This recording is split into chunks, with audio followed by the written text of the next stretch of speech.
ladies and gentlemen. My name is Alyssa, and these are my co-hosts, Lisa and Chelsea. Today we will be discussing our personal favorite tale from the ever-popular Canterbery Tales. The Canterbery Tales were written by brilliant Geoffrey Chaucer and published in the year 1400.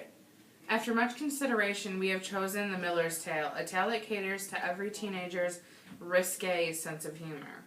This tale takes place at the home of a very protective elder carpenter, who happens to have a very beautiful young wife.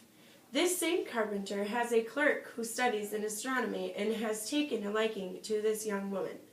In an attempt to get a night alone, they play a prank on the old man and have some fun but then their night is interrupted by a fellow admirer. The part that reminds me of today's society is when the Miller tells of Absalom's obsession with admiring with other men's wives. It reads as this: This Absalom, who was so light and gay, went with a censer of the holy day, censing the wives like an enthusiast, and on them many a loving look he cast, especially on this carpenter's good wife. To look at her, he thought a merry life. She was so pretty, sweet, and liquorous. I dare well say, if she had been a mouse and he a cat, he would have mauled her some.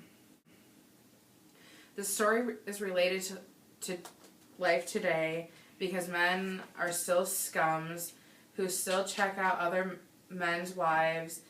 It is something that should have changed. However, men are still stuck in their old ways. The story not only references lifestyles of the time that are still recurring today, but also has dirty humor that still tickles the fancy of us younger generations more than anyone else.